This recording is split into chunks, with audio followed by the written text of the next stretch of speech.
Hey everybody, it's X, and welcome back to some more Magic Arena, and today we're going to be playing another traditional draft of the Lost Caverns of Ixalan. Without further ado, let's just slam dunk our pack 1 pick 1 rare. A Neem Pakal Thousandth Moon is an insane rare for any red-white deck. Whenever you attack with one or more non-gnome creatures, so even if you are attacking with a different creature you control, you get to put a +1/+1 counter on a Neem Pakal, and then create X 1/1 tapped and attacking gnome artifact creature tokens, where X is number of +1/+1 counters on them. So on turn 2, you can just drop a 2-mana 2/2 human of some kind, then turn 3, cast this, and attack with that 2/2, then this immediately turns into a 2/3, and you're attacking with an additional 1/1. It's an insane rare. You do want to be in an aggressive position to get the most out of it. If you're not in a good position to be attacking, they're not going to do anything, but red-white is already a very aggressive archetype, and this is a slam dunk rare to start off your draft with. For pack 1, pick number 2 now, we have a couple reasonable options to fit into our red-white deck. A Plundering Pirate's going to give us 2 permanents off the 1 card, which is great for the craft mechanic that wants to exile an artifact from your board or your graveyard usually, where there are going to be cards like this, but they say craft with artifact to flip. So that's a great way to use your treasure tokens from Pirate, but you can also just use them to dump your hand out more quickly, or any other artifact synergies you have. So I like the Plundering Pirate here. Also like the Vanguard of the Rose quite a bit for aggressive red-white decks, and it's another great way to use your artifact tokens like treasure tokens and map tokens, because you can sack those to give this indestructible, so that just your treasure tokens end up trading with your opponent's creatures instead of your 3/1. So I think this is a very nice aggressive body, fits well into the same kind of decks that a Neem is going to be in, and you can even sack the gnomes to protect this card, so we'll take the Vanguard.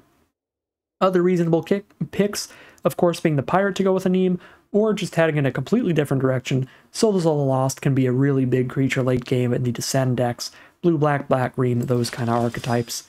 But I think starting with such a powerful rare, we're definitely taking a red or white card out of that pack, and we'll do the same here, as the best card in this pack does also happen to be on color, Geological Appraiser. It is a very easy pick.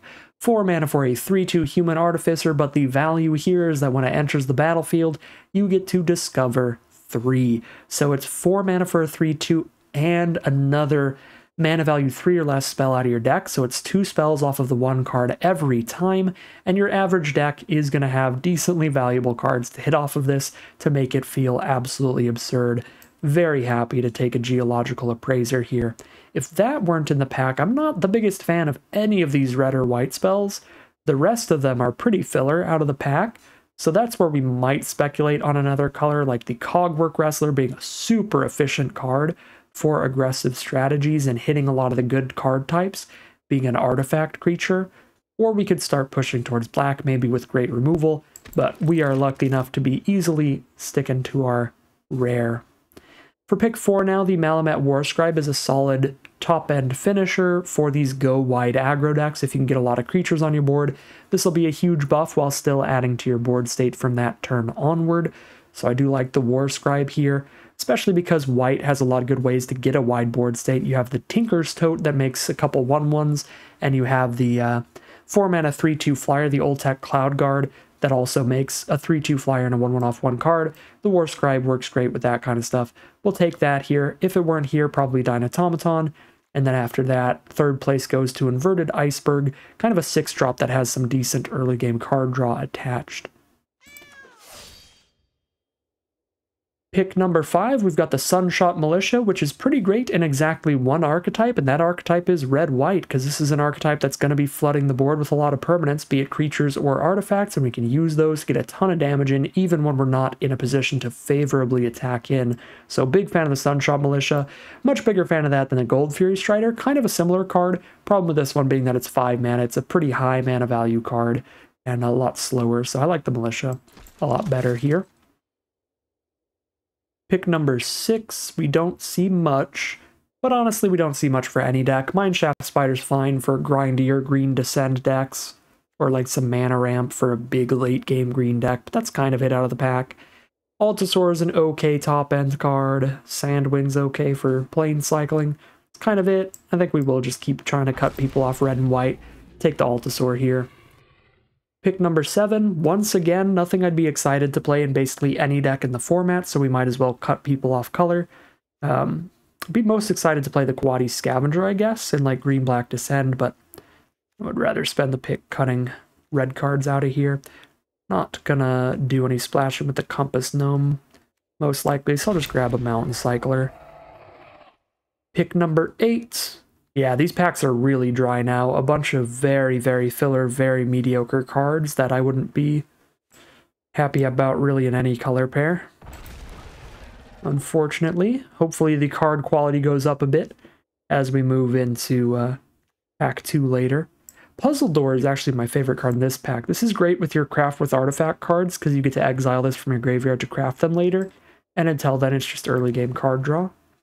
So it actually plays fine. I don't like any of these. Best is the Combat Trick or the Big Leech for a cave deck. Pick 11, bunch of filler. We'll take the on-color filler. Alright, pick 12. We're out of on-color filler. Time to take something off-color. Blue feels like the most likely backup route, going to like blue-red artifacts, so I'll take a Pirate Hat, I suppose. Pick 13. If we end up in a really, really slow matchup, I guess we could side in a Swashbuckler's Whip. But things have played out faster than that generally.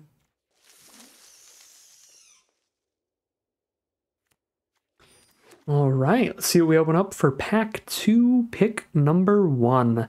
Got a Petrify here for a super solid removal spell. Definitely better in aggressive decks than defensive decks, and that is what we are. Just shutting off some blocks for a while is exactly what you want. And I think it's a pretty easy Petrify here, competing with really just the War Scribe. When it comes to powerful off-color cards in the pack, there's like a 4 or 5 Dino and a Merfolk deck only kind of card. So it's really just Petrify followed by Colossal Dactyl as the best cards, and then War Scribe just because we are in red-white. So we'll take a Petrify here. Pack 2, pick 2, a couple great removal spells again with a spring-loaded Saw Blades and a Petrify. The Saw Blades is definitely better defensively, but being a big 2-for-1 where you get to use it as removal and a very efficient vehicle, a 5/5 that crews for only 1, or crews with your leftover artifacts, is pretty great. I really like the Blade Wheel Chariot a lot. That makes it actually a hard choice between Saw Blades and Petrify. Yeah, we can Petrify more often because we'll be on the aggressive most of the time, but in an aggressive mirror match, Saw Blades is going to be the better card because then it's going to be basically a Petrify plus, Petrify plus a really big vehicle later, so I'm going to take the Saw Blades over the Petrify, but last time I did, I don't think we cast Saw Blades a single time in our aggressive deck, so that was awkward. But we just played against a bunch of grindy, mid-rangey kind of decks, which doesn't happen too frequently in this format, so hopefully we hit some better matchups for the Saw Blades this time around. For pick 3, we've got an easy Oltec Cloud Guard here, phenomenal 4-drop, 4 mana for a 3/2 flyer that comes with a 1/1 Gnome token. So we'll scoop that up. And we are at the point now that we are pretty solidified into our color pair, and we have some very nice spells that we need to start worrying about our mana curve a little bit. So if we get to some future picks where it's Cloud Guard versus like a Vanguard or something, we're going to have to lean in on the early 2-drops at this point, because these are our removal spells right here. Petrify and Spring-Loaded Saw Blades, they don't really fit into the mana curve. And then these are our filler. Not only are they filler, but where they would go on the curve is pretty high up as well, as you can see here. But I don't really want to count these because I don't think I want any of them to end up in the deck. I'll actually just cut them right now. And this is how the deck's curve looks. Now, we don't see a 2 or 3-drop creature in this pack, but we do see a Tinker's Tote, which sort of counts, and a Tali's Favor, which can kind of count. The problem is a Tali's Favor could discover a Petrify or a Spring-Loaded Saw Blades, which would be pretty bad if we're trying to count it as a 3-mana creature. So I think I'm going to go for the Tinker's Tote here. I think it works really great with the Vanguard, and we want some more cheap creatures on the curve, as great as the Cloud Guard is. I don't know, it's a really hard choice between the two. But I do really like flyers, so I think Cloud Guard would also be a super reasonable pick despite the mana curve conundrum that we have going on right now. For pick 5, Cosmium Blast is a fine defensive removal spell, as is the Quicksand Whirlpool.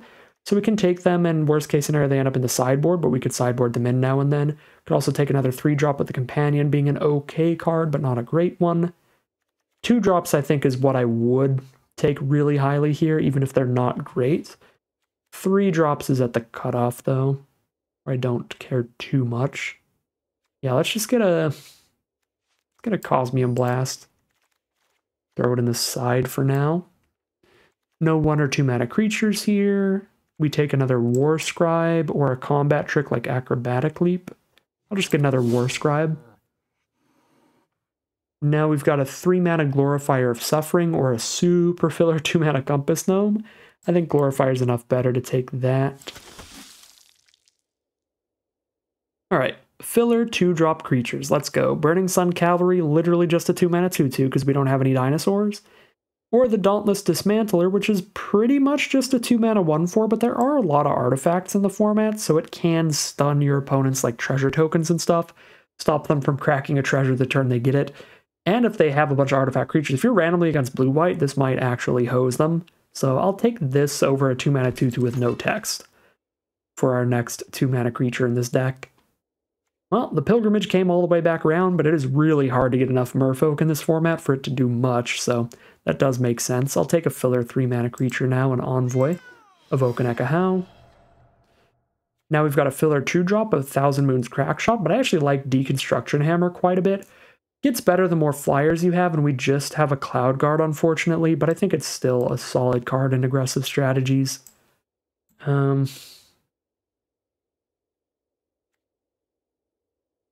I think it is, yeah, really solid, whereas Crackshot is super, super, super filler.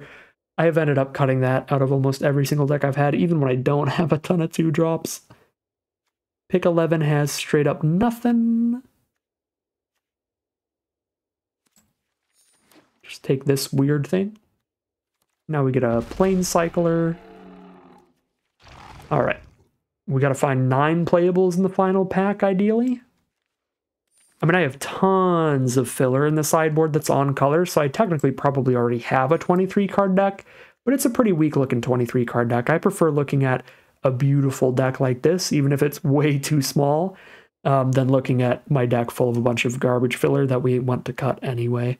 So, looking at a really small deck here, I'd love to take an Abrade, but we do have a Petrify, a Sawblades,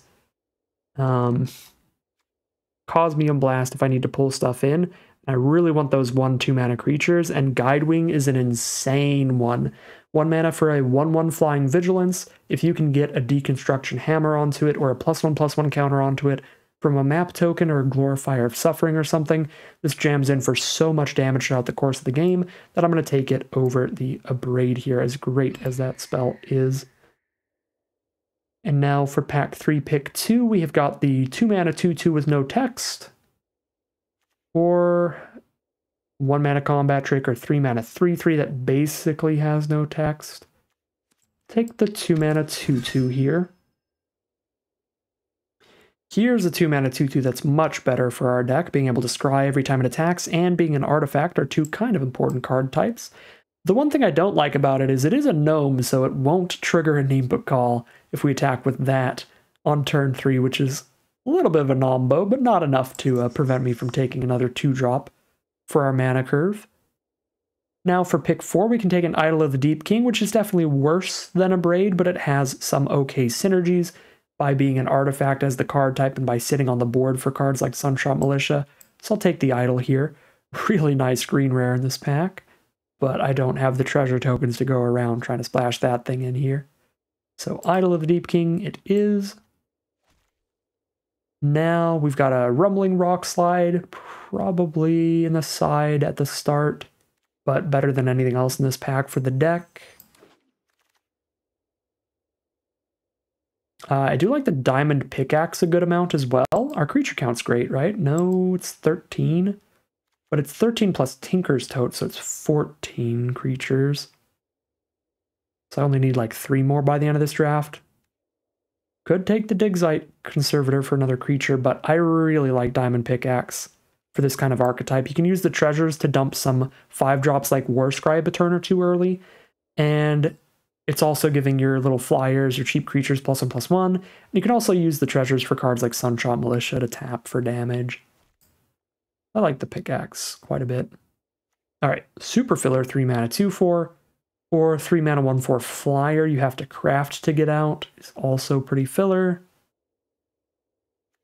Just take a Hidden Volcano, but I don't know if I'm going to play that. Promising Vein, I don't know if I'll play. Looking for 4 more playables. Worst case scenario, we throw in a bit of filler at the top end, because we do not have cheap filler in this deck in our sideboard. All right, even though Warscribe is definitely a better card than Crackshot, for curve purposes, I'm going to play another filler 2-drop over another 5-drop. 20 out of 23 playables. Worst case scenario, we're jamming some extra 5-drops and definitely playing a 17 land deck. All right, Acrobatic Leap. 14 creatures. Probably play this and 2 more creatures higher up on the curve. Call it a deck that way. Blowgun is solid in the sideboard. I don't think I want to start with it though, because it's much less efficient to equip than our other 2 equipment. So unless we really need the reach or the death touch, I prefer the other 2. So we'll start with it in the side. And then I guess for the final 2 creatures, I could just play the land cyclers. And then it's like if we flood out, we can jam these out. And if we don't, turn them into a land every now and then if we need it. The best top end here. I mean, I could try a Child of the Volcano. I don't think this deck is that consistent at triggering Descended, though. We basically have to have our creatures trade off to do it. We don't self-mill. We don't discard a card to draw a card. Yeah, we're not descending that often. Yeah, I think the last 2 additions are going to be 2 more creatures, and all of our creatures left are pretty expensive, so let's just go double land cycler, I guess. Which could be cute. Yeah, plenty of options sideboarding around. We've got a couple instants. If I need more removal or if I want protection against their combat tricks, if I need some reach blocks or some death touch attacks, we've got a blowgun. If things go really slow, we can start tapping things down with the whip. Got a rock slide as well for more removal. We've got really solid sideboard options here I'm a pretty big fan of, so yeah, overall looking like a pretty solid deck, and we will call it a deck here. All right, here's a look at our final deck list for today. We're on a red-white aggro deck with some pretty sweet stuff going on. We've got the big bomb of Anim Pakal, Thousandth Moon, but we also have some other ways to get a little bit of extra creatures on board. Of course, with Anim, we're getting a ton of gnomes, but also with the Old Tech Cloud Guard, we can get an extra. With the Tinker's Tote, we can get a couple off of 1 card. And with the Appraiser, we're casting a 3/2 as well as likely another creature off of the same spell. So with all that to make the board state wide, we have a couple Malamet Warscribes as some very solid finishers as well. Plenty of decent removal between a Petrify, Saw Blades, Idol of the Deep King, and more options in the sideboard depending on the matchup, and some nice cheap equipment to help our little flyers and little creatures in general get in for extra damage, like a Deconstruction Hammer and a Diamond Pickaxe here. So really solid looking little red-white aggro deck. Pretty excited to see how it does, so without further ado, let's head into the gameplay. Here we are on the play for game 1 of round 1. We have a mono-white hand, but we've got 3 of the 5 lands we need to get to the Warscribe, and our Sunscribe can scry for us to look for the red source. And we get to roll out with Sunscribe into Crackshot, so we have at least 2 spells going on early here, even if I scry into Absolute Poop. I believe our opponent starts off with a mulligan to 5 here. All right, start with our plains turn 1 and pass from there. Our opponent is on a blue deck with a turn 1 Araska Puzzle Door to do some digging. We have immediately hit the red source, which is beautiful. Now we're at 4 out of 5 mana for the Warscribe, so we might be scrying some lands to the bottom off of Sunscribe, because we definitely don't want to hit 6 right now.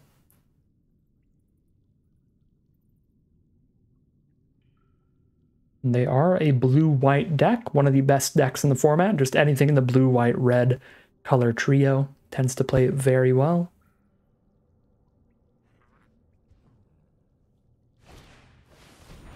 Subterranean Schooner. Talking about things that play very well. This is a mega bomb. Doesn't look like traditional limited bombs where it just hits the board and completely wins the game immediately, like these big 6-7 drop bombs are, but this is kind of the modern version of limited bombs, just these really cheap cards that accrue an insane amount of value and just have super high stat lines for cheap.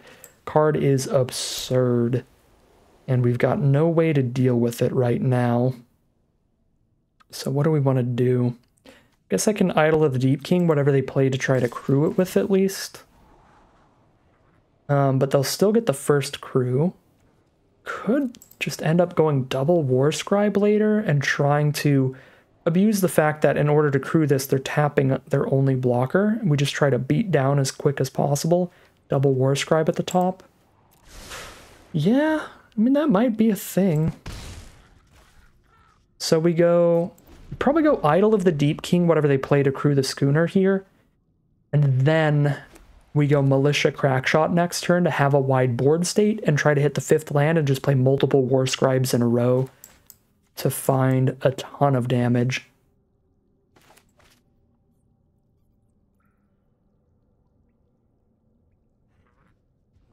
And this is just going to be an issue if they find like a 3 toughness card for the schooner.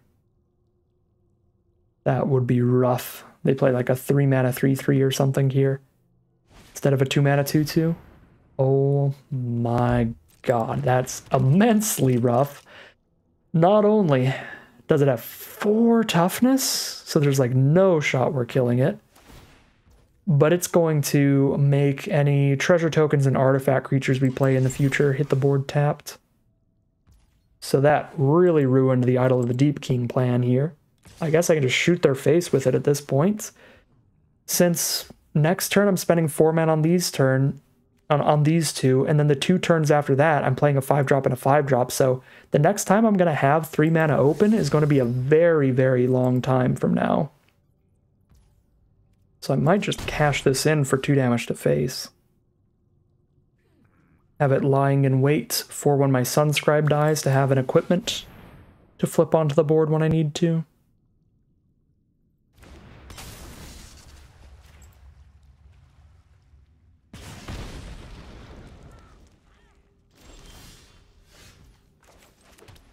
Alright, Sunscribe, find me a land.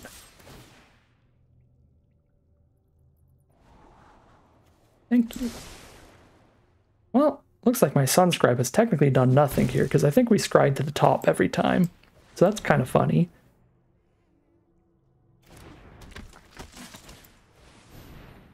Alright, it doesn't really matter which one I hold up as a blocker. I can't block the schooner, and I can block the dismantler either way.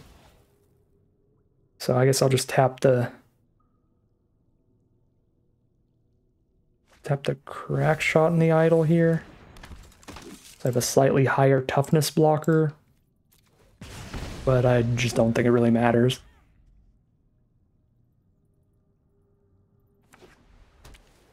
Alright, they've got 4 mana up. Really hoping they don't have like an old tech Cloud Guard here, something that spits out multiple blockers off of one spell. That'd be pretty nasty. If they just play like 1 creature for the turn and also tap out one of their creatures to crew the schooner, I think we're in a reasonable position to get a lot of damage in off the War Scribes. They're already down to 13. So we're really hoping for just like, I don't know, something weird like a roaming throne or something. Just a 4 mana 4/4. Feels pretty likely they end up with 2 creatures on board this turn though.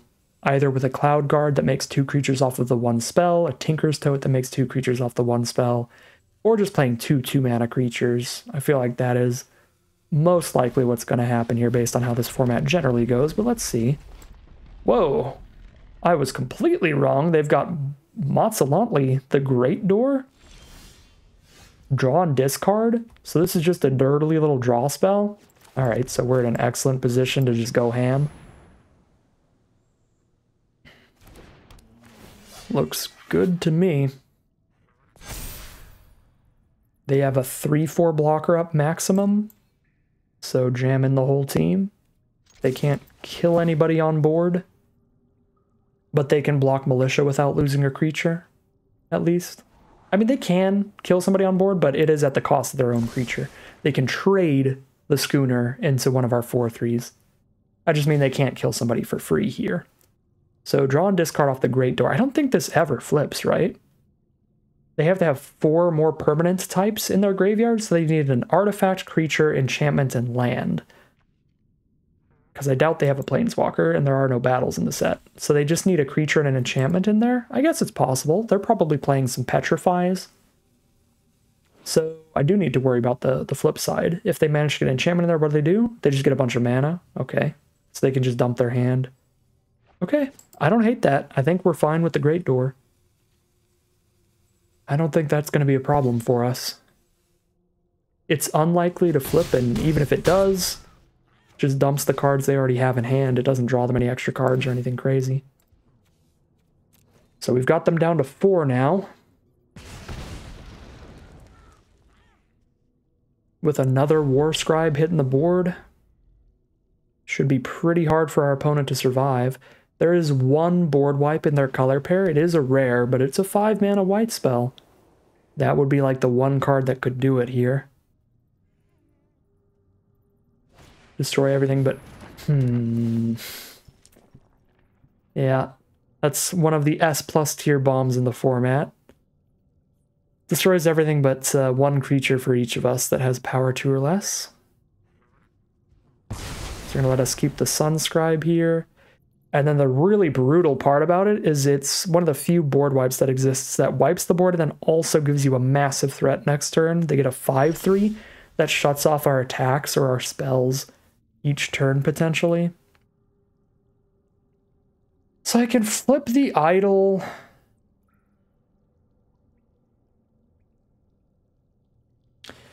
God. They've got an artifact engraved. This is so bad. If I could Tote and then War Scribe next turn, we'd still have a win condition, but if I play the Tote now and they just flip this thing, then I can't attack the turn that I cast a War Scribe, so I don't get any of the +2/+1 value there.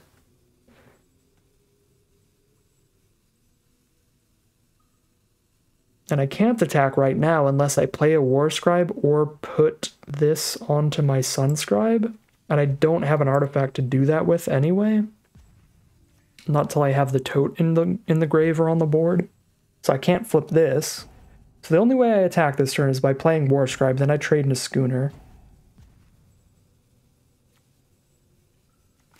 I think I just do this, because I mean, if that unstable Glyph Bridge flips, then this enter the battlefield effect just doesn't work as long as the Glyph Bridge is on board anyway.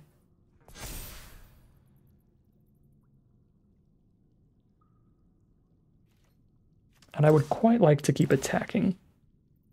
Worst case scenario, trading in a Schooner, which probably happens here, because their other option is to chump block with a 1/4. If they don't block at all, they're just dead. So they kind of have to trade the boat off. Which is another thing that was so good about their Glyph Bridge here. Having a board wipe alongside a super valuable vehicle like that, super gross. They get to leave a very high quality card behind alongside their creature that they get to leave with the board wipe.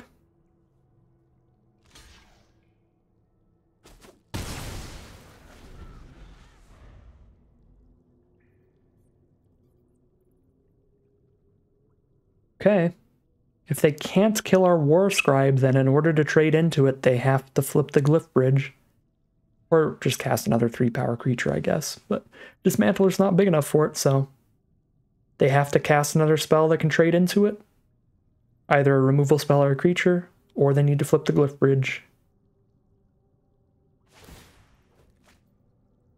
Draw and discard off the Great Door again. They find an enchantment. Does it stay tapped when it flips? It does. It doesn't untap itself when it transforms. And they have to spend a bunch of mana to do it. I really don't think this is going to be a problem.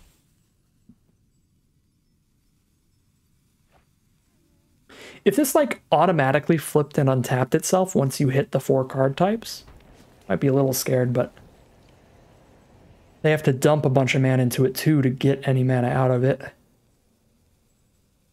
And they don't get that mana out of it till the next turn. Alright, yep, flip the Glyph Bridge, makes sense.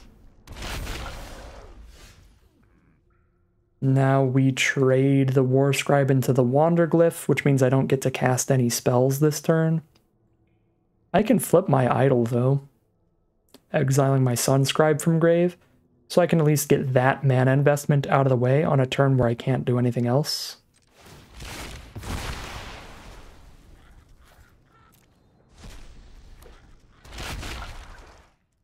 And then it only costs 2 to equip it to my future cards instead of 3 to flip and equip.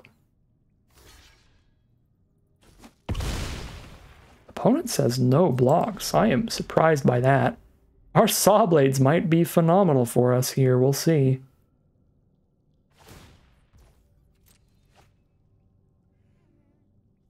Because the Wanderglyph just says I can't cast spells in a turn in which I attacked. I did not attack during their turn, so I can still saw blades their Wanderglyph.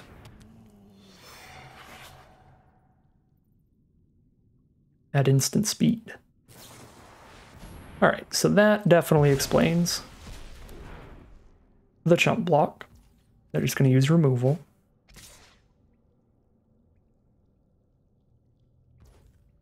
But here's our saw blades. Here's our removal. And get that Wanderglyph off this board.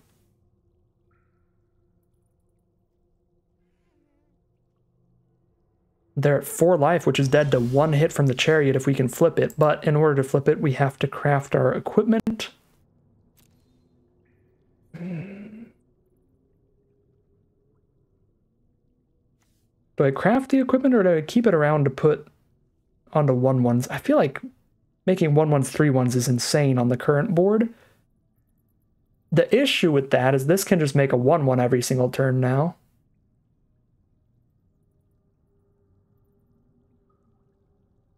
If I go Dismantler and Tote, though, then their 1/1s hit the board tapped.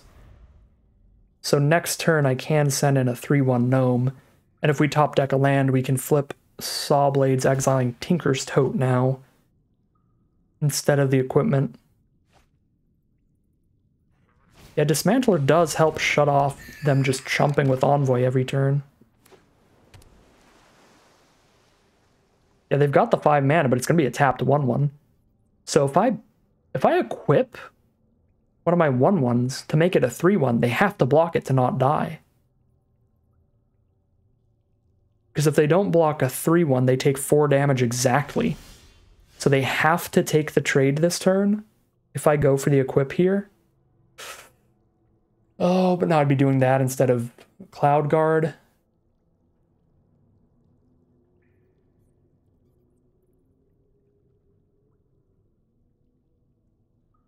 Wish this Cloud Guard were a land so bad. Equip plus flip Saw Blades would be such a sick turn. How worth it is it to get the Envoy off the board? I mean, yeah, if I just hold the Cloud Guard off for a turn, I'm trading a 1/1 up into their 3/3. That's the only block they're allowed to do here. And still survive. I think this is just more than good enough. So hold off on flipping the Saw Blades or casting the Cloud Guard. Because we also still damage them for 2.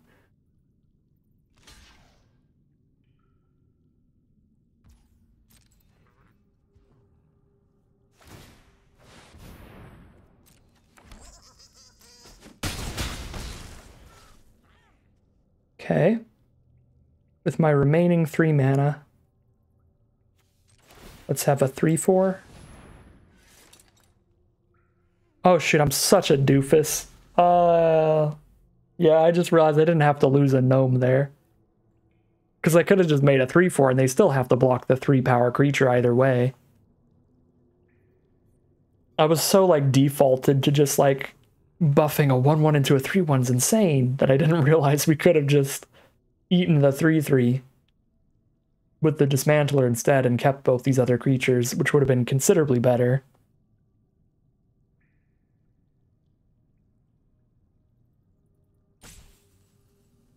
That was not the smartest line.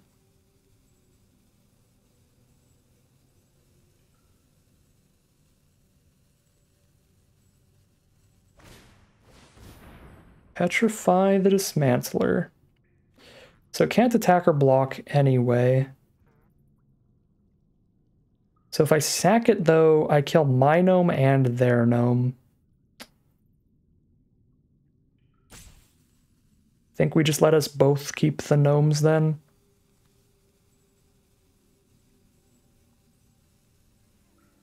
Yeah, let's just keep the gnomes then. Everyone gets to keep gnomes on board.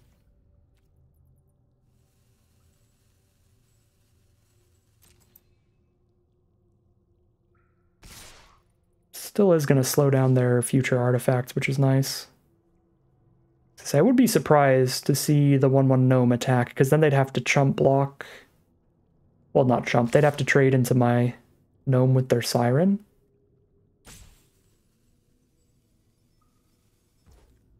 Whoa, okay. I'm pretty happy to see that. So now our 1/1 gnome is going to kill their siren. A huge trade up. Really hoping to draw land 6 again.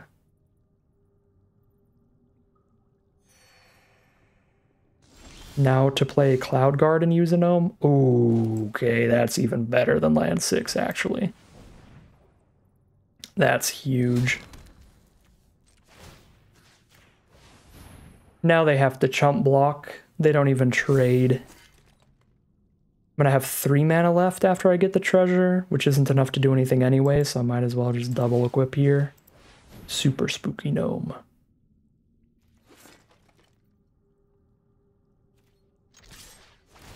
The beef.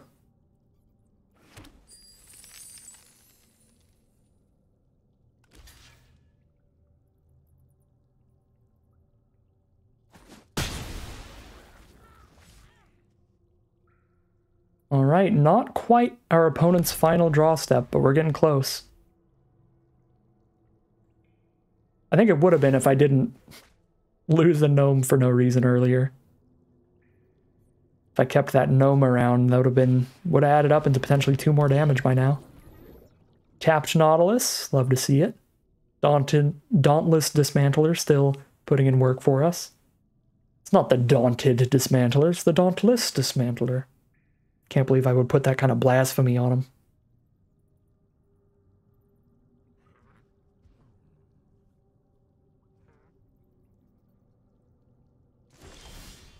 Alright, land 6 is still pretty great here. I can move my equipments around wherever I want them. Cast our Cloud Guard in the sky, or flip our vehicle, whatever we want to do here.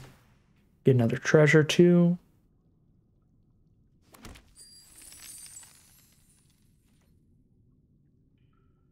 We probably do want a flying creature to make it more likely to find lethal next turn. So let's get the Cloud Guard down.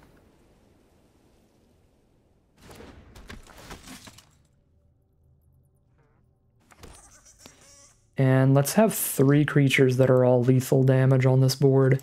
So let's get the +2/+0 onto the gnome. So we have 3 2-power creatures, one of which is flying. Should be a great position to find lethal next turn.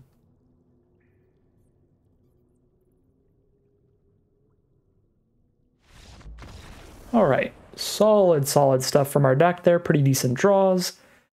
Really good game plan with the double War Scribe Scries. I liked that a lot. One thing I didn't like that I ended up doing was the not just getting in with a 3/4 Dismantler, so we'll keep that in mind in the future. Having really high toughness means that's a great card to put the Sovereign's Makahital?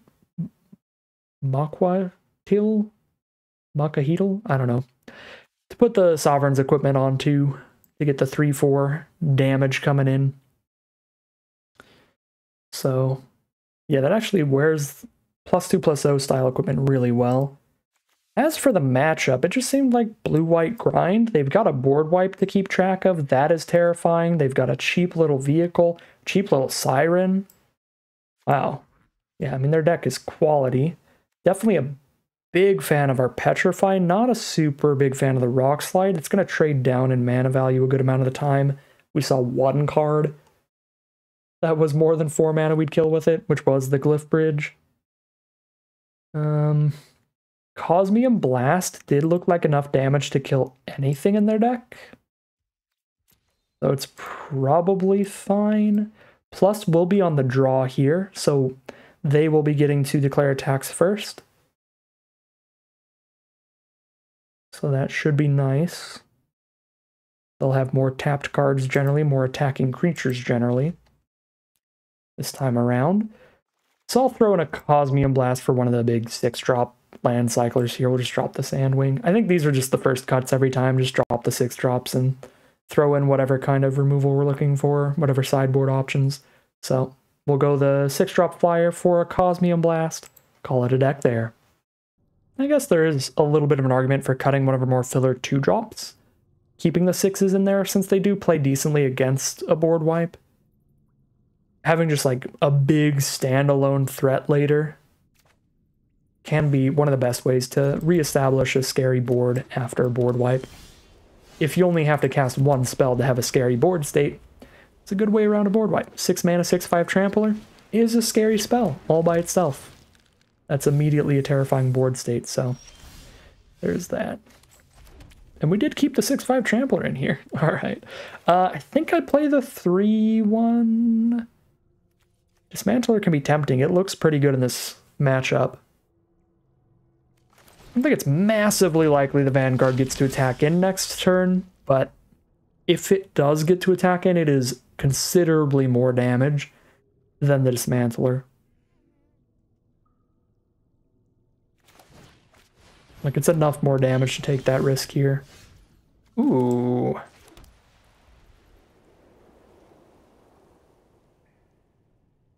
So I'm not actually getting an attack in this turn if I play a Neem.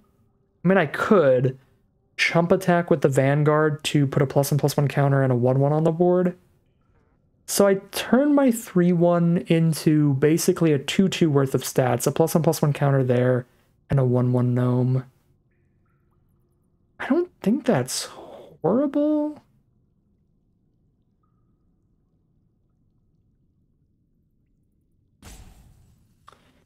It's not like if I wait a turn I'm going to find incredible attacks. I'll just play the Dismantler or the 3/3 Cat Advisor here.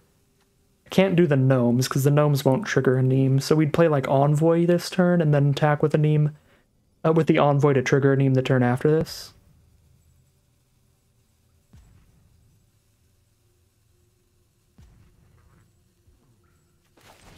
I'm just going to go for it. I feel like against their kind of removal, a Neem should be pretty good. Because we saw like Petrify mainly, where a Neem would stick on the board here. I think I'm just cashing it in. And starting that train rolling.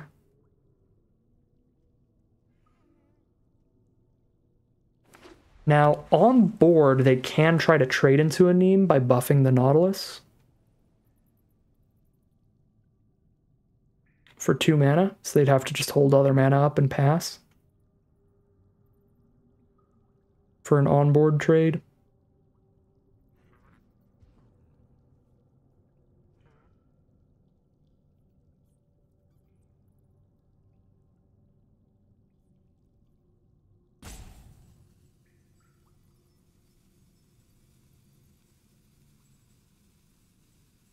So if they just pass turn, we probably cycle the Monstrosaur and then cast the Dismantler and pass.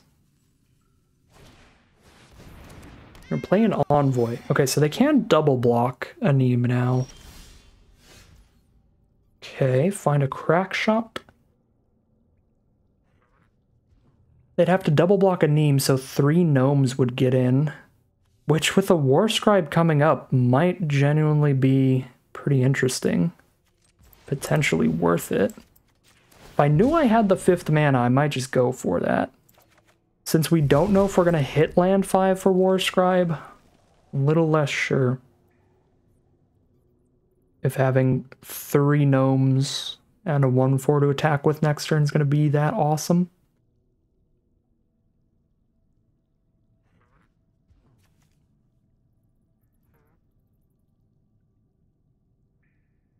But I guess the longer I wait, the harder it is to get more attacks with a Neem anyway, so trade into the Envoy and spit out more 1/1s. Does seem fine. Yeah, they have to double block, so they have to take 3, and we'll have a 4 creature wide board for next turn. And we're threatening tricks.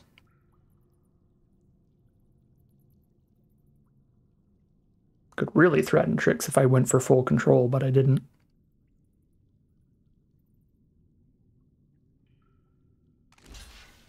All right. They do the double block.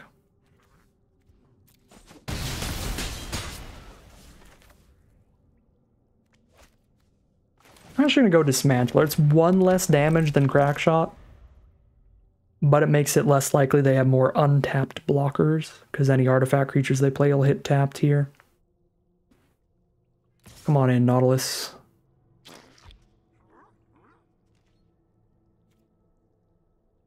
I guess if I block it, they have to spend 2 of their mana trading into Dismantler, and it's still a trade, and then they won't cast anything else this turn? At least nothing expensive. Does not seem horrible to me. Alright, so yeah, we just stopped the 1 damage. Draw 2 off chart, of course. They do play land 4.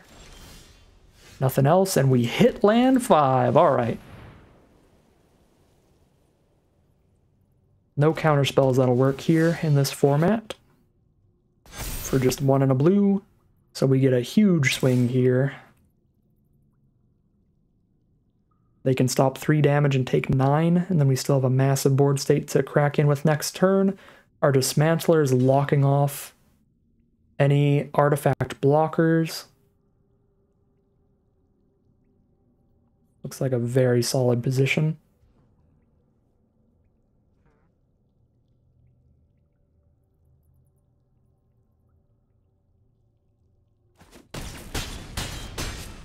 They're down to 7 against 5 attackers. Cycle a Runaway Boulder to draw a card, looking for some cheaper spells.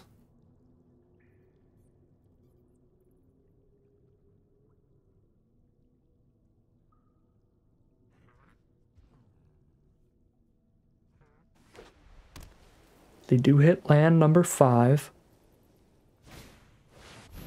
Drop a 3/2 that draws them a card. So good value if they can prolong the game and survive a while. Geological Appraiser can get me a wide board state here. So what's their best blocks here? They're going to trade their 3/2 into my 4/3. They're going to kill a 1/1 for free, but they're going to take 3 damage and go down to 4. Probably just spin that Appraiser wheel and see what's up.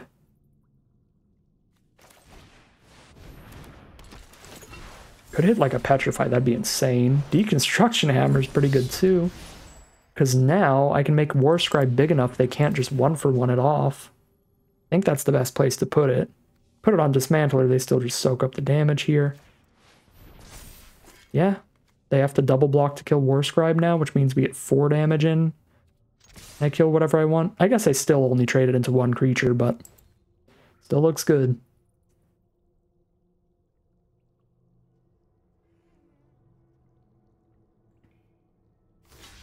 They do double block the Warscribe. Take 4, go to 3 life. We reduce that creature count over there. I think I just keep them with the 1/4 Nautilus.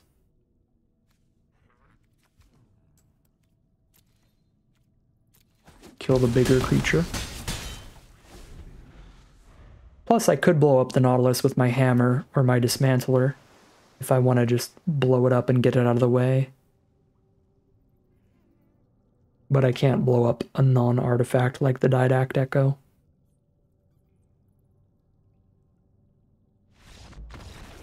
Alright, there's the concession. Really solid stuff that game. And we start off this event 2-0, getting a victory in round 1. Here we are now for game 1 of round 2. We're on the play. Get a hammer down, get a cavalry down, hope to draw some more creatures for the Warscribe. Looks like a reasonable hand to keep. We actually have a dinosaur in the hand for the cavalry, but it's just going to be a 2-mana 2/2. I don't think that the cavalry is going to still be on board by the time we're playing a Monstrosaur, if we're playing a Monstrosaur.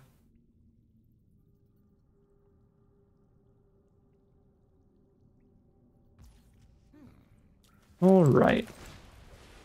Drop a Deconstruction Hammer and pass from there. Oh my god, what a draw. We hit a Neem-Pakal, so on our attack next turn, we get a +1/+1 counter and a 1/1 gnome onto the board, because this is a human knight. It's not a gnome creature. So here's a Neem. They're on a white-green deck. Here is the +1/+1 counter and the 1/1 jamming in. They're down to 17. The literal best draw in our deck, I think.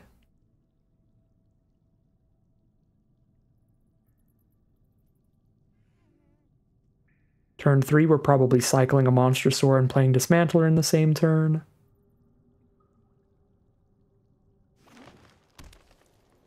I guess I could play the Dismantler and equip a Hammer if we would just want to jam for damage. Yeah, if I top deck another land, that's fine, because if I cycle the Monstrosaur for a 4th mountain, that's still not going to get me any closer to my 5-drop in hand. So I don't think I'm actually cycling it here then. Let's just get damage in. And they probably have something to shoot a Neem, like shoot a tapped creature, shoot an attacking creature. I could hold her back just so they can't do like destroy an attacking creature or whatever. But she's going to be jamming so much more damage in if we send in, so we'll see if they've got a thing. Get that trigger here. 5 to a tapped creature it is. Yep.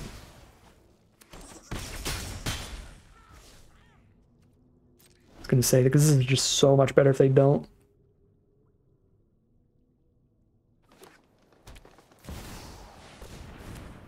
Sovereign Okaneka How. I ain't reading all that right now. I am jamming in for dang near lethal, is what I'm doing. You can go to 1 life if you do that. Alright, go to 1 is the choice. They have to block 4 creatures to not die.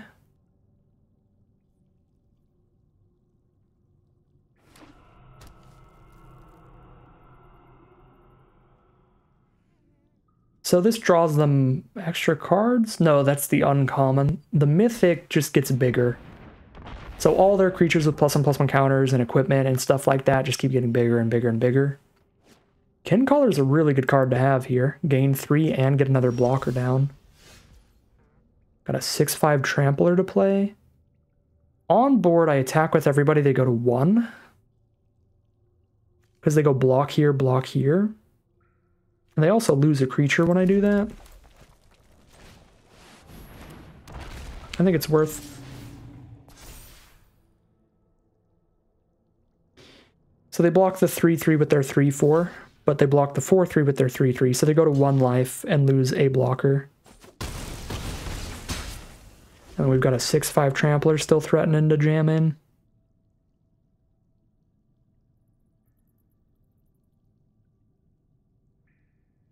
A lot of outs here. We have Sunshot Militia and Idol that'll just insta-kill them, shooting them for 1. Any combat tricks or removal spells will also make it tremendously likely that we lethal them through whatever they're trying to do to survive. They have 7 toughness on board. They have to block every single Monstrosaur damage, which means they're dead. Because they have to double block like that to stop all that damage. Then they put 1 block there and take 1. Yeah, they're just dead.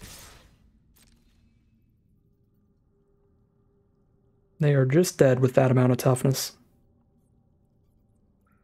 Their only block that doesn't have the Monstrosaur just kill them is putting 2 creatures on it, which leaves them 1 creature for the other 2. Alright, made some really aggressive plays there.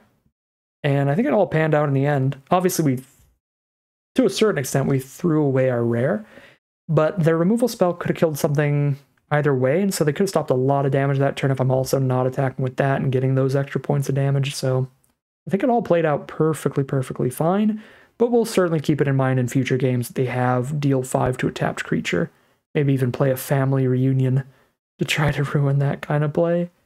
I mean, even the +1/+1 to all our board doesn't seem horrible. They've got some big blockers, though. 3/3s, 3/4s, 3/5s, potentially. So maybe we want like a rock slide here. There's another option. I didn't hate how the Monstrosaur played, or how the Sandwing would theoretically play, but we can go real low aggro. Again.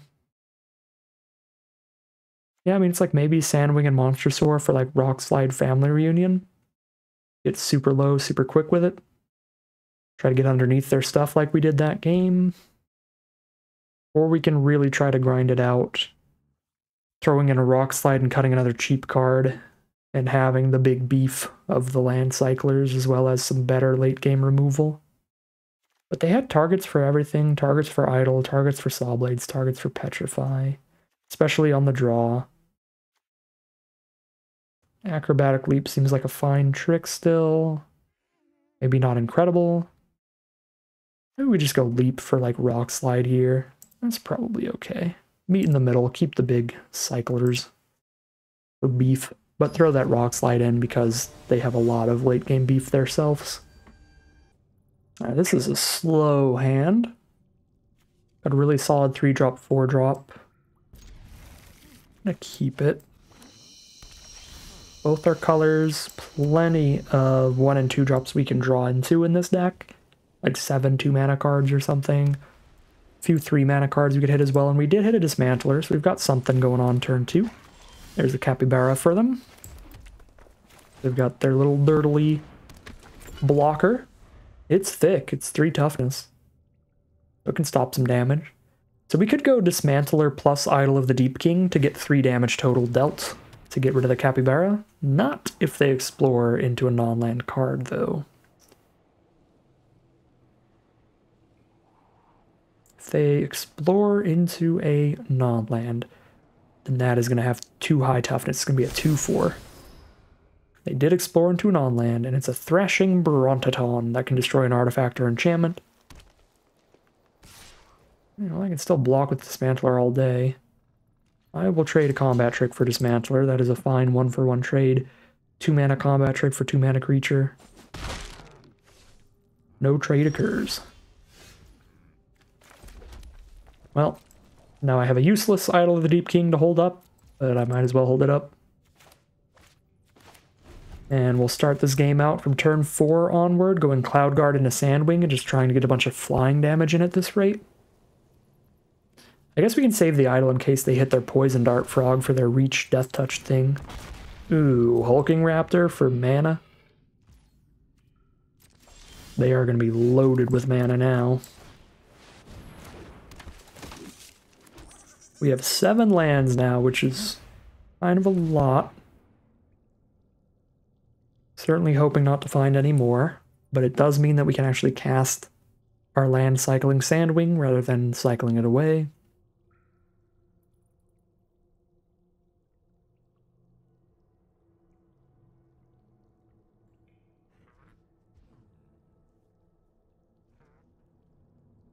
Might side out the Idol. I mean, we saw 2 targets for it in game 1 out of like the 6 creatures they played or something.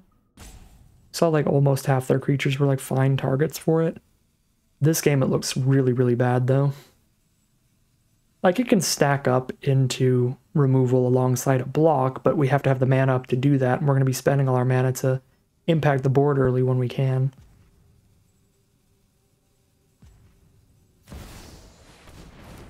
There's the Sovereign, so whenever the Sovereign attacks, it's going to put another counter on the Capybara.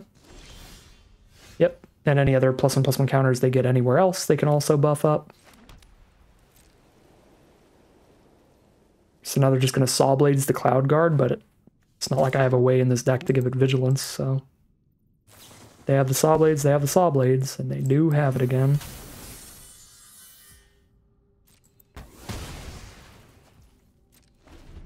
So now our 3/5 flyer might get to stick around, but we'll probably take too much damage from the Mythic. They just drew the same hand with better blockers. The Saw Blades and the Sovereign, 2 of their best cards for sure. Definitely the Saw Blades being very good in this matchup. Rough.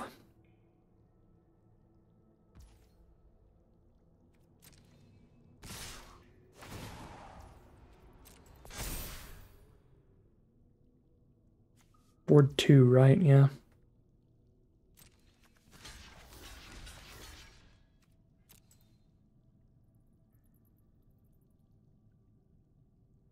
Gonna go for the Idol during their end step when they might have tapped out of any combat trick mana to save the Hulking Raptor from our Idol.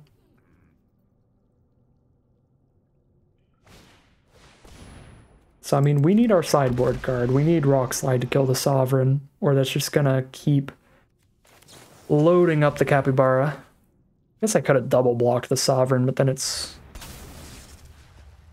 They 100% hold up a combat trick if they have one to save it.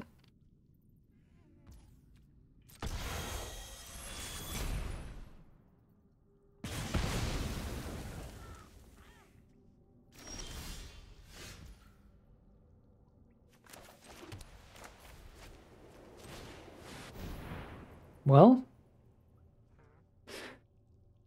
if they don't have the combat trick, we can double block the Sovereign with these two. Don't have anything to craft the idol, unfortunately. If I did, I could play the Guidewing and craft the idol. And double block with the smaller cards. I don't know if that's any better than this. Probably not, because they have the Thrashing Bronodon to ruin that. Yeah, they have to have a combat trick now to attack in with Sovereign.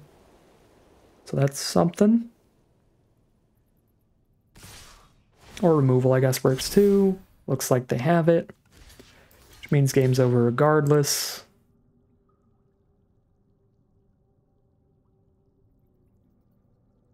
Our only shot is they're somehow, like, bluffing it or something. Because next turn this thing turns into an 8 power Capybara.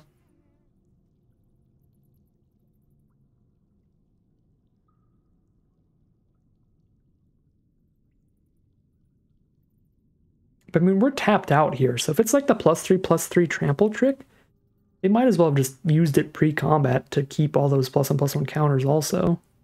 So it's gotta be like instant speed removal? Yeah.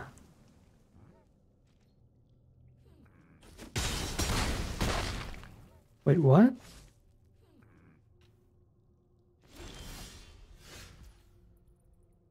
They could've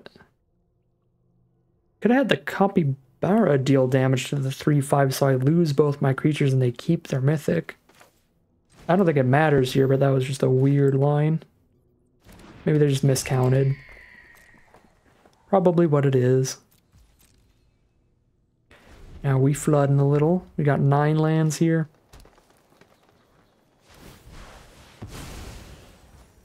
Crack the nursery for our opponent. And find the card draw uncommon. Seems good.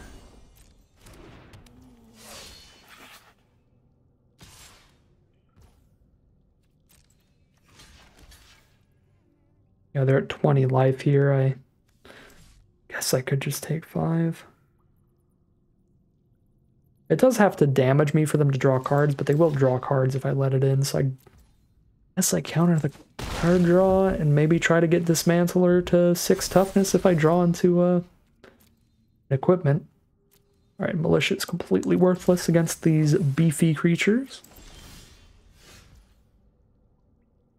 Well, if I'm never going to draw something to craft the idol with, I guess I might as well sack it. Have the 6 toughness Dismantler, and that holds off all of their on-board attacks.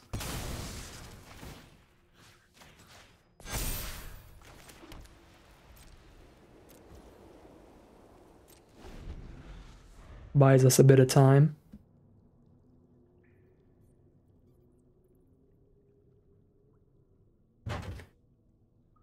As soon as they get one more permanent in their grave, though, this thing becomes a 7/7. And we are not holding it off anymore. I guess I can still double block it.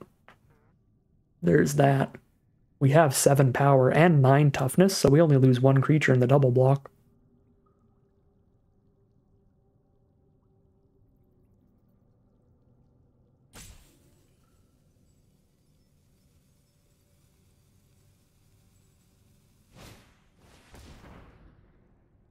Alright, well that's super dead.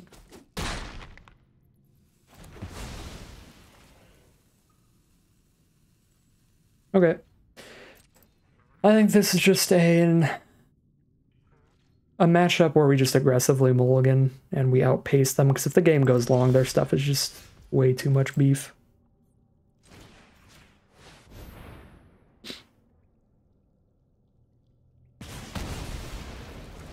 They also have late game card engines like Twists and Turns if they make it to 7 mana. that can keep digging more creatures out of their deck. I think that was the biggest thing we could have done this game, was just mulligan aggressively, and that's all. I could have sacked it to kill the Saw Blades. Go to 2 here now. Trump go to 2 it is.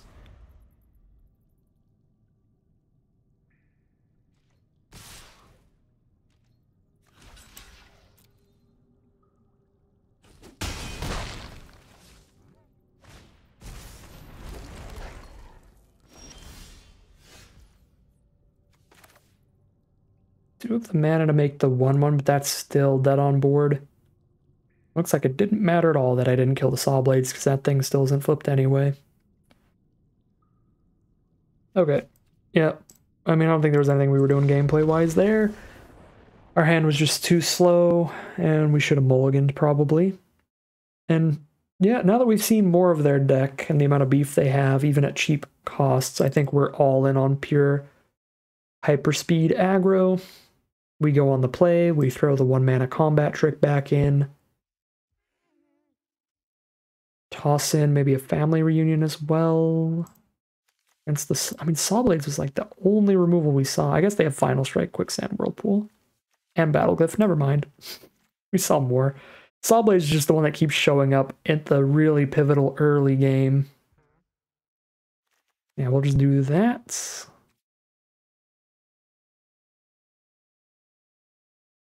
All right, full speed ahead. On the play for game 3 of round 2.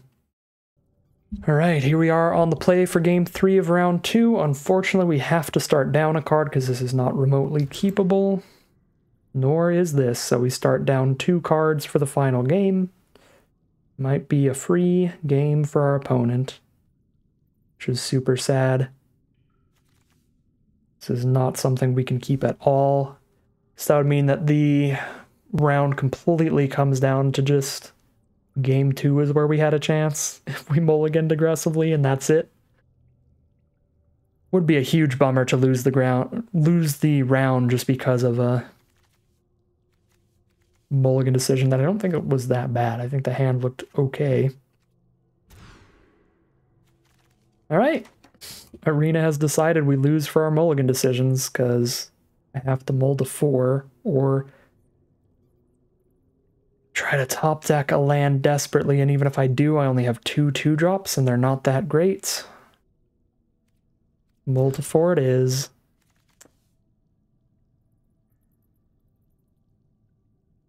Well, it is what it is. I don't think any of our first 3 hands were keepable, and this is obviously the worst hand we've had so far.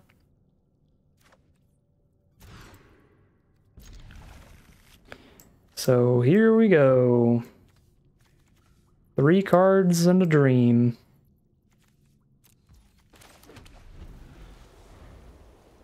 Really sad way to end this round. I think our matchup is not bad at all when we're on the play, but if we have to mulligan to 3, then we're just never winning that game.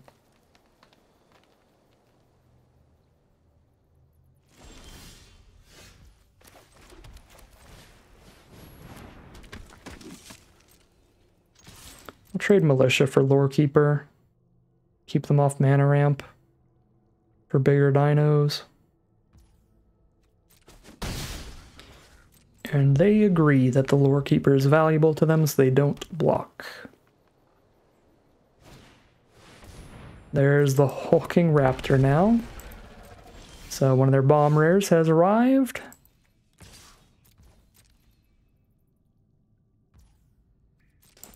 Maybe have to just hold this thing off on blocks at this point, so we trade off if they send in. Now they have 6 mana turn 4. 7 mana turn 4 actually if they play a land. Alright. Their deck is loaded with bombs too. Raptor and Sentinel. And the mythic green-white card. That was not remotely winnable. 1-1 heading into round 3. Here we are for round 3 with another pretty terrible hand. There are no proactive plays till turn 6. We put an equipment on board with no creatures, and we've got a Petrify for the defense. Not really keepable. This is better. We've got some 2-drops here and a defensive Saw Blades. We ditch the Monstrosaur and roll from there. This is a perfectly reasonable hand this time around.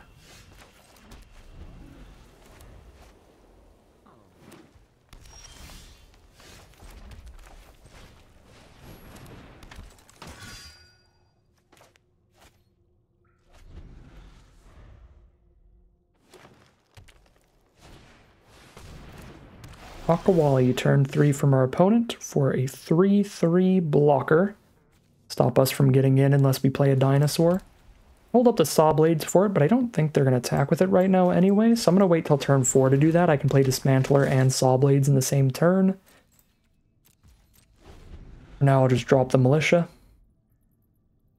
And I'm not going to tap because they might not attack if we don't tap our stuff. But if we do, they might actually send in a swing here. So here's 4 cycling the Bristleback. They're on green-black, which is kind of a descend deck. It has some reanimation options as well, which can be gross. I think that is the strongest. I'm incredibly surprised by that attack, but I'll take it. We'll just crack back for a bunch. Oh wow, they're just going to Fungal Fortitude as well. They're going to go for full damage here.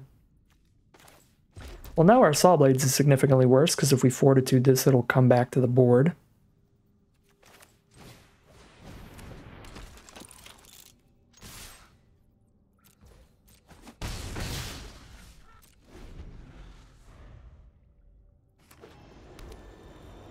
Alright, tap land.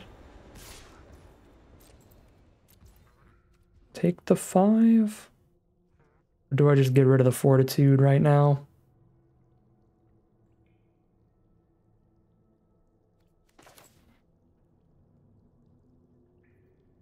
I think I just cash this in to stop 5 damage. They keep the Akwali, but it's just going to be a 3/3 from there. 1 land away from a soaring Sandwing to gain some life. Make the race very favorable again.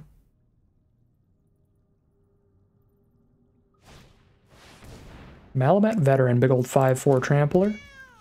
So they're just like beef deck. They're just trying to outrace by having some large stuff.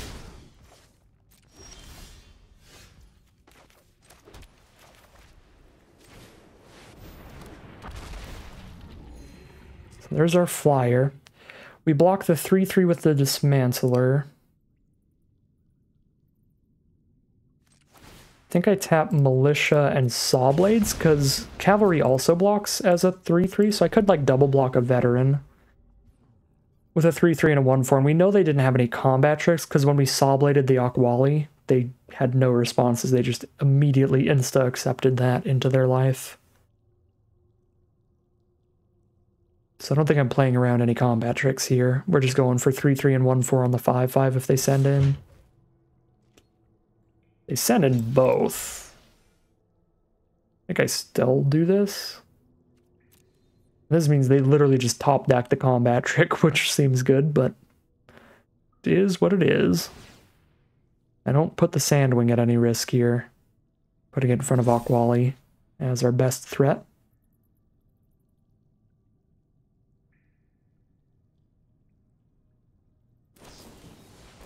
Yep, they straight top decked the combat trick. There's Idol of the Deep King. Gives me something to craft with. If I shoot them for 2 and then immediately flip the Idol, I kill them in 2 swings from the Sandwing. They hit for 8 on the crackback. It's bold, but I think it's a solid bet to go for here.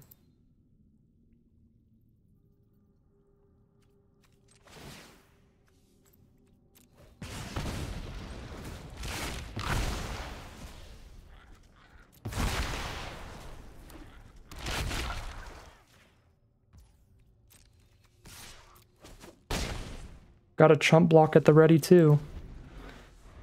Deal with the Sandwing or you're dead. That is what I say this game.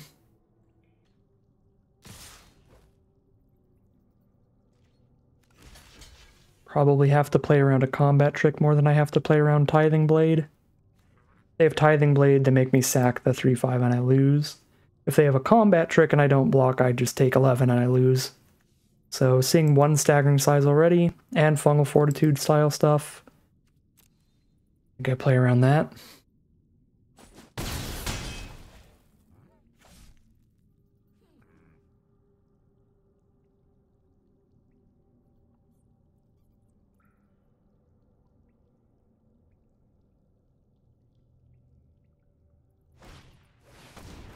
Stinging Cave Crawler on the ground. That's still dead in the sky. We start the final match off 1-0 heading into game 2.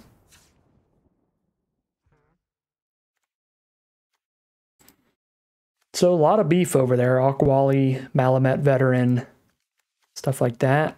Nurturing Bristleback as well. They could have some graveyard recursion for the land cyclers. That's one of the things green-black can do kind of well. We don't have any graveyard hate, though. We have some like stuff that hates on beef, but Petrify already works fine. Sawblades works fine against most of their bigger threats as well. Just looking like Idle might not be the greatest. I mean, all I did was idle their face and then flip it. Yeah, there were 0 creatures they cast that actually died to Idle without also getting like blocked. So we swap Idle out for Rock Slide probably, with them having beefier creatures, or even Cosmium Blast. That's a 2-mana way to potentially kill the Aquawali or the Malamet Veteran. 2-mana spell that kills a 3-drop or a 5-drop. Actually probably pretty spicy here, especially on the draw. So we'll do that little quick change. Swap the Idol for the Cosmium Blast. But I think that's a reasonable spot to be moving into game number 2 of the final battle.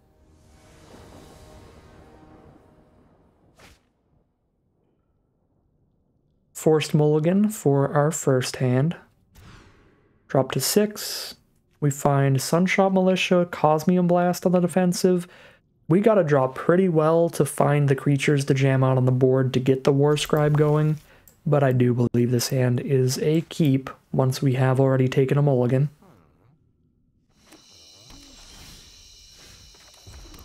Now we've got a Petrify as well if we end up needing that. Find a Deconstruction Hammer, which is really nice with a Sunshot Militia on board because we can get the +1/+1 on one of our creatures from it, as well as just constantly tapping it. There's a Kin Collar from our opponent. If we make a 2/4 Militia, they've got no attacks.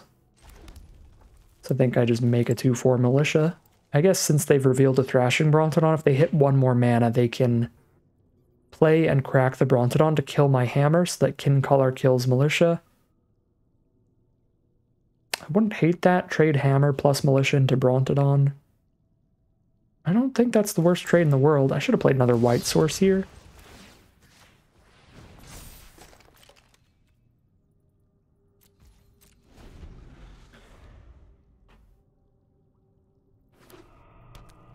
They do play another land. Alright, if they want to play in sack Brontodon, that's cool with me. They do not want to do that play, though, so they don't even declare the attack, which is fair enough. So now we've got Petrify, Cosmium Blast. Just hold up the 2/4 blocker and a Cosmium Blast here. I don't really want to Petrify anything when they have a Brontodon on board, because if I cast it now, they respond by sacking it to kill the hammer. And if I cast it on the 3/3, then they can just save it if they want. I guess we'd be still killing a 3/4 if we do that. Oh my god. They don't even want to try to do the 2-for-1 thing here. Are there any artifacts or enchantments to destroy? No, I guess it's just telling me I can have it target itself, which is funny, but we're not going to do that. Alright, I'm very happy with that from our opponent. So they're not even trying to get like the 2-for-1 of attacking in with Kin Collar, getting me to block and then sacking Brontodon. Which I was ready to do with a Petrify in my hand. I like making sure the Brontodon's gone so I can Petrify a big scary threat later without worrying about the Petrify dying. Alright, Stone Tree to ramp up, and that is gonna slam a 5/5 down later.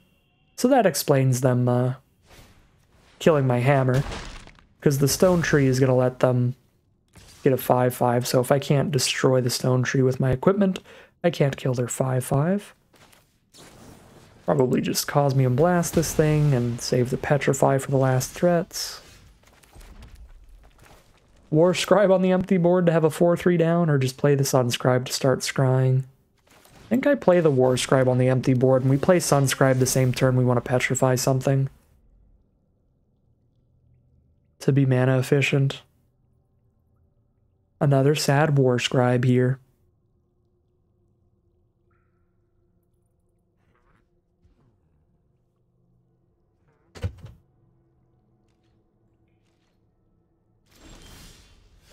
Well, let's see their instance. We can play an Envoy and a Sunscribe for the turn. Nothing yet. Here's our Envoy, and here's our Sunscribe. They've got a good amount of caves in there. They might have the Calamitous Cave-In thing, deal 3 to everybody. They actually only have 2 caves on board right now, though, so it does 2 to everybody if they have that. Which only kills my Sunscribe right now. It is starting to really look like they have that, so I'm probably going to hold off on the Tinker's Tote and just start dumping mana into the Envoy instead of casting anything else. Oh, hey, Aneem. It's a very solid card to reestablish a board after a board wipe. So we will keep her, but probably not cast her till we have to. Pathfinding Axe Draw, which I can Petrify and kill them. I have exactly 10 damage on board. They'll only have 1 mana up. Yep, we've got 9 power right now. Here's our 10th power. Petrify the blocker and attack for 10. Scry a pickaxe, sure. And that is 10 damage. That is 2-0 in the final round, giving us a 2-1 record out of this traditional draft. A little unfortunate, a little bit of a bummer, mainly just the round 2 being a bit of a bummer there. I think we could have done... I mean, I didn't play perfectly, but I don't think there was anything we could have done in the gameplay to change the outcome of Game 2 into a victory, and 100% nothing we could do in Game 3. So, all that there really was is just mulligan decisions in Game 2. Maybe if I had gone for an aggressive mulligan, found a hand that actually had some 2s and 3s to get rolling, some of our 2-drop creatures or totes and 3-drop creatures, maybe we can out-aggro them in game 2 there before anything happens, but Game 3, Arena chose the outcome of that one. We could not keep any of those hands early without taking a massive, massive risk where we would have had to draw insanely perfectly to play the game. And our opponent's hand on their Mold of 5 still ended up being really powerful, so yeah, Game 3 was a wash, which was really sad, because I think that's our best position to win against that kind of deck, is being on the play, drawing a nice aggressive hand, really just being on the play in general. If we had any keepable hand in the first 3, I think we could have had a decent shot there maybe, but got destroyed by that shuffler. So I guess that's kind of the one thing that we could have done really better today. Maybe the learning moment here is when you have the more aggressive deck in the matchup, you should probably mulligan pretty aggressively, where we didn't in Game 2, where I kept a slow hand that didn't really do anything till turn 3 or 4, I think. Just because it had on-color stuff and decent removal. Really should have mulliganed that and tried to find a hand that actually starts the curve at turn 2 and gets jamming in for damage, hopefully. So, yeah.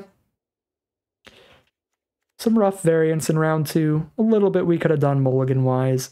Not too much. Still, really great work from the deck. I think the deck itself is super powerful. I think jamming Aneem and just sticking to her for dear life worked out perfectly fine here. Obviously, our colors were a bit contested, but blue, white, and red are always going to be very contested at this point in the format. So we ended up with a little bit of filler, but not egregiously bad filler with the land cyclers and the Envoy. I think the deck was still quite a solid deck that could have gotten a 3-win run with a little bit better luck. But 2-1, still a very respectable run. we'll grab our 1,000 gems, 3 packs, and that is going to end today's video. As always, I'd like to thank my patrons and YouTube members for their support, as well as you for watching the video. If you enjoyed this video and are interested in seeing more, you can always like, comment, and subscribe to tell the YouTube algorithm to send you some more in your recommended feed. If you'd like to catch me live, you can check out the Twitch channel in the link in the description below. And if you'd like to support the channel directly, you can check out the Patreon link in the description below. But other than that, as always, thank you very much for watching, and I'll see you again soon for some more Magic Arena.